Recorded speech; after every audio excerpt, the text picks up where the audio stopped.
પ્રાર્થનાના અંતિમ ચરણ તરફ પ્રવેશ કરીએ છીએ.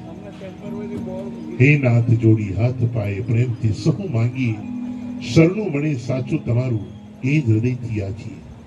જે જીવે આવ્યો આપ પાસે શરણ આપનાવજો, પરમાત્મા એ આત્માને શાંતિ સાચી આપે.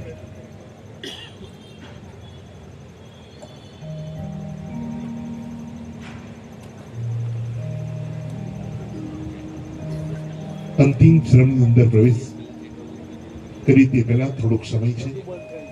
કોઈને પણ સ્પીચ આપવી હોય, કોઈને પણ પોતાની લાગણી નિલેશભાઈ માટે રજૂ કરવી હોય તો અત્યારે સમય છે. ત્યારબાદ અંતિમ ચરણ શાંતિ એ બધું આવશે, ત્યારબાદ નહીં થઈ શકે. કોઈને કંઈ પણ કેવું હોય, પોતાના મનની અંદર સ્વજન હોય, કુટુંબના હોય, પરિવારના હોય, આડોશી હોય, પાડોશી હોય, સંઘના કોઈ સ્વજન, કોઈને કાંઈ પણ કેવું હોય તો અત્યારે સમય છે બોલવાનો, તો આપ બોલી શકો છો.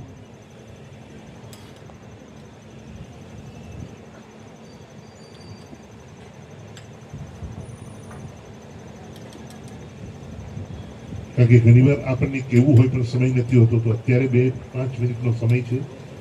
કોઈને પણ કંઈ પણ દિનેશભાઈ માટે 2 શબ્દ કહેવા હોય તો ફોરમ કે સ્લોટ છે તો કહી શકો છો.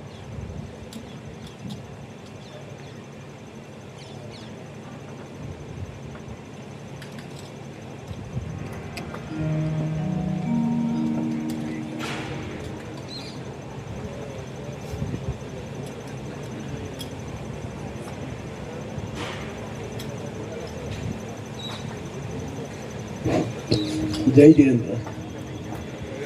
હવે નિલેશભાઈ એક એવું નામ હતું કે મારા લગ્ન થયે કમ્પ્લીટલી 30-35 વર્ષ થયા છે. એ ટાઈમની વાત ને આ ટાઈમની વાત બહુ જ અલગ છે. નિલેશભાઈનું મનોબળ એટલું મજબૂત હતું કે અમને બધાને એક ઊંચા સ્તર પર લઈ આવ્યા. આજે એમના વગર અમે એકદમ અધૂરા થઈ ગયા છે. કારણ કે એમની સાથે એમની પળોમાં જે અમે યાદ, જે અમે ખુશી, જે આનંદ જે અમે મેળવ્યો છે, આજે અમને એટલી બધી યાદ આવે છે કે એમના વગર અમને અધૂરું અધૂરું લાગવા માંડ્યું છે. બસ જય જીરેન્દ્ર.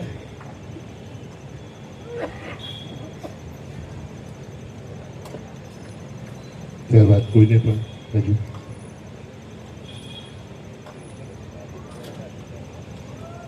હયાત માતા પિતાની છત્ર છાયામાં વાલપના 2 વેણ બોલીને નિરખી લેજો. હોઠ અડધા બીડાઈ ગયા પછી ગંગાજળ મૂકીને શું કરશો?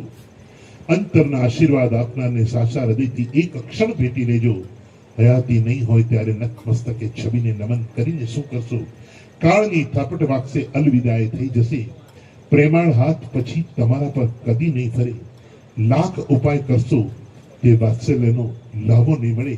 પછી દીવાન ખંડમાં તસવીર મૂકીને શું કરશો? માતા પિતાનો ખજાનો ભાગ્યશાળી સંતાનોને મળે.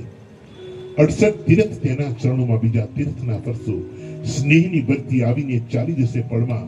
પછી કિનારે છીપલા વીણીને શું કરશો? હયાત હોય ત્યારે હૈયું તેનું ઠારજો. પાન કરવા વસંત આવે એવો વ્યવહાર રાખજો. પંચભૂતમાં બળી ગયા પછી દેહના અસ્થિને ગંગામાં પધરાવીને શું કરશો? શ્રવણ બનીને કડપણની લાકડી તમે બનજો. હેતથી હાથ પકડીને ક્યારેક તીર્થ સાથે ફરજો. માતૃ દેવો ભવ, પિતૃ દેવો ભવ એ સનાતન સત્ય છે. રામ નામ સત્ય કે જય જીનેન્દ્ર બોલીને શું કરશો? પૈસા ખર્ચતા સગડું મળશે પણ મા બાપ નહીં મળે. ગયો સમય નહીં આવે. લાખો કે કરોડો કમાઈને શું કરશો? અંતરથી આશીર્વાદ આપનાર અને બેટા કહેનાર હવે નહીં મળે. પછી ઉછીનો પ્રેમ લઈ આંસુ સારીને શું કરશો? કવિ કહે છે કે તળેટીની અવગણના કરીને શિખર ઉપર પહોંચવું જેમ શક્ય નથી, એમ આ જગતમાં માત પિતાની અવગણના કરી સુખનું નાનકડું એક તણખલું પણ મેળવવું શક્ય નથી. પ્રાર્થનાના અંતિમ ચરણમાં સામૂહિક પ્રાર્થના કરીએ છીએ કે પ્રભુ, એક એવો જીવ, એક એવો આત્મા આપના ચરણમાં, આપના શરણમાં આવ્યો છે. નિત્ય નિરંતર હંમેશા શાશ્વત શાંતિ તેમને અર્પણ કરજો અને એમના આશીષ અમ સૌને, પરિવારજનોને, સર્વને મળતા રહે. બસ એવી જ પ્રાર્થના એ અંતિમ પ્રાર્થના છે. જેટલા પણ ડાયસ પર બેઠા છો, નિકટના સ્વજનો છો, મૂળથી એ સ્વજનને અળગા કરવા છે. માટે હાથમાં પુષ્પ રહે, એમની તસવીરની સામે આવી જવા માટે વિનંતી. ઊભા ન થઈ શકાય, વડીલો હોય તો જગ્યા પર બેસી રહેજો, એમને હાથમાં પુષ્પ આપી દેજો. અને જેટલા પણ પોતાની જગ્યા પર બેઠા છો, આ અંતિમ માન શબ્દ અને સુર દ્વારા તેમને આપી રહ્યા છે. જો ઊભા થઈ શકાય તો વધારે સરસ છે, અને કદાચ ન ઊભા થવાય તો પણ કોઈ ચિંતા નહીં કરતા, પણ ખૂબ શાંતિ રાખજો. મોબાઈલને સ્વિચ ઓફ અથવા સાયલેન્ટ મોડ પર રાખજો. ક્યાંય પણ એનો એક પણ નાનકડો રિંગટોન ક્યાંય ખલેલ ન પહોંચાડે. માટે સૌપ્રથમ નિકટના સ્વજનો બિલકુલ તસવીરની સામે, અને ત્યારબાદ બેઠેલા તમામ પુણ્યશાળી, તમામ ભાગ્યશાળી હે નાથ જોડી હાથ પાય પ્રેમથી સહુ માંગીએ, શરણું મળે સાચું તમારું એ જ હૃદયથી યાચીએ. જે જીવ આવ્યો આપ પાસે શરણમાં અપનાવજો, પરમાત્મા એ આત્માને શાંતિ સાચી આપજો.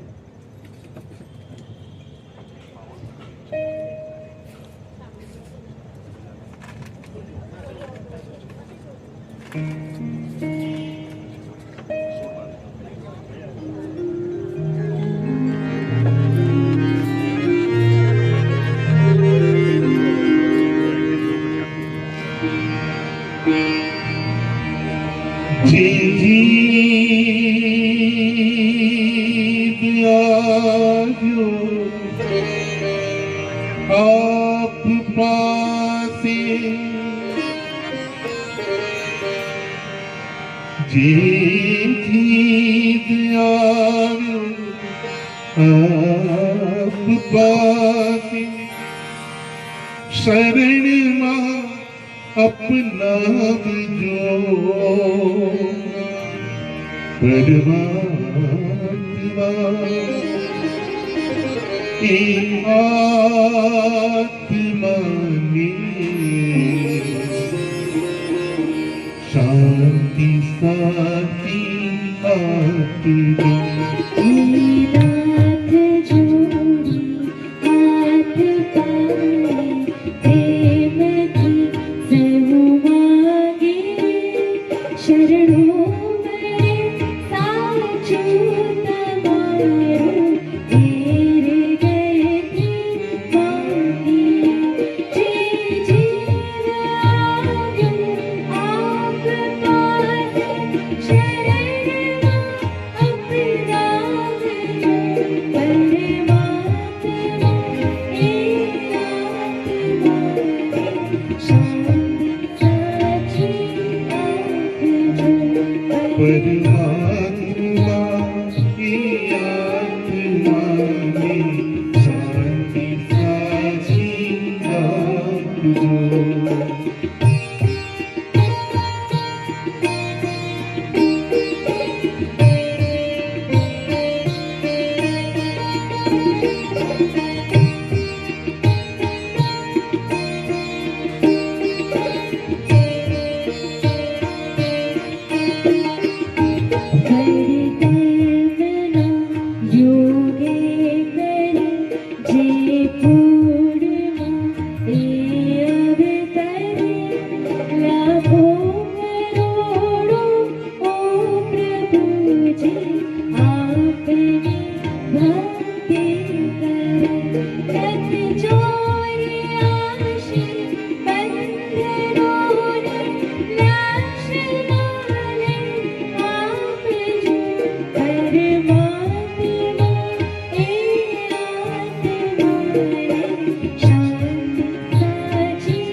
સદકર્મનો દૈવારસો जन्मो जन्म सत्संग थी किरतार पार उतार जो आलोक परलोक वा तब प्रेम रग रग व्याप जो परमात्मा ए आत्मा रे शांति साची आप जो परमात्मा ए आत्मा रे शांति साची आप जो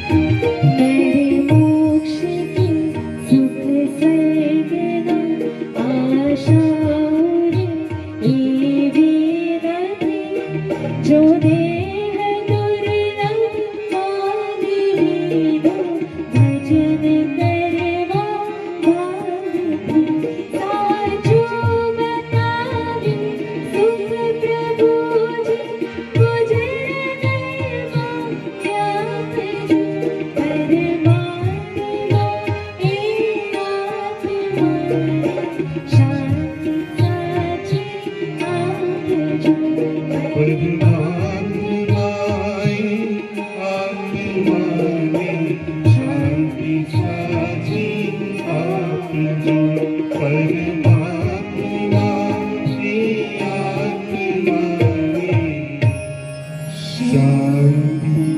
साची आप जो